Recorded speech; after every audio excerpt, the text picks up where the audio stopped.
नमस्कार, सुस्वागतम दर्शकों जी। मैं बीएन फिर एक बार आप लोगों का दरबार।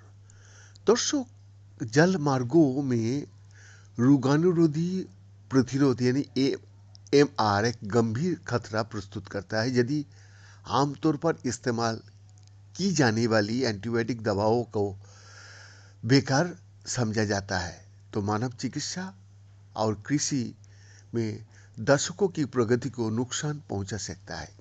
संयुक्त राष्ट्र पर्यावरण कार्यक्रम के अनुसार 2050 तक एएमआर के कारण हर साल 10 मिलियन लोगों की मृत्यु हो सकती है। लेकिन एएमआर सिर्फ मानव स्वास्थ्य से जुड़ा मुद्दा नहीं है, ये पानी की गुणवत्ता में गिरावट में भी योगदान देता है और जल प्रदूषण, खासतौर पर स्वरेज और कृषि अपवाहों जैसे स्रोतों से होने वाली प्रदूषण से और भी बदतर हो जाता है। इसलिए यह एक महत्वपूर्ण पर्यावरणीय चिंता है जिसकी दूरगामी परिणाम हो सकता है।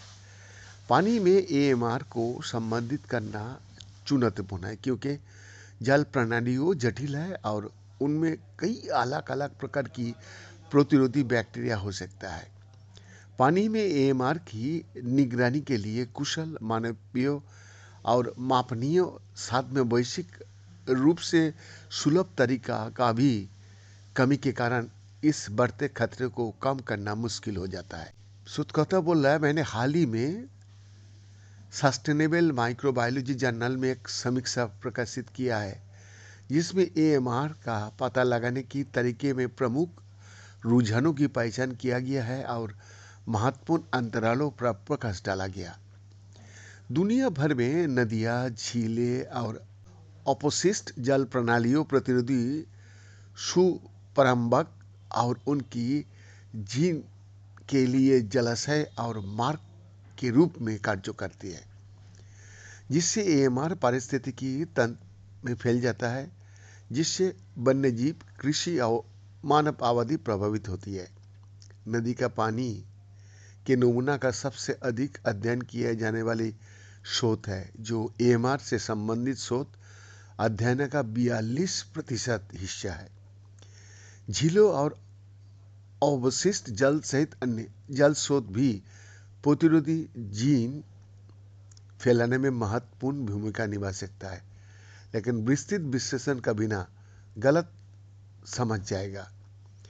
एएमआर पर ज़्यादातर स्रोत 3 देशों से आता है, अमेरिका 17%, चीन 10% और ब्राज़ील 9%। इससे पता चलता है कि ध्यान किस ओर है, लेकिन कई अन्य क्षेत्र, खासकर कम आय वाले देशों में इस पर अच्छी तरह से अध्ययन नहीं किया जाता है।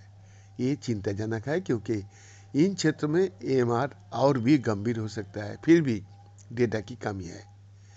एएमआर का पता लगाने के लिए वैज्ञानिक मुख्य रूप से 2 उन्नत आणविक विधियों का उपयोग करता है।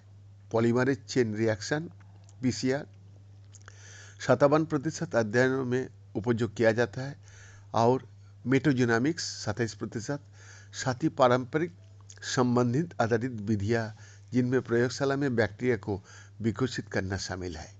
बीएन का एक्सक्लूसिव रिपोर्ट।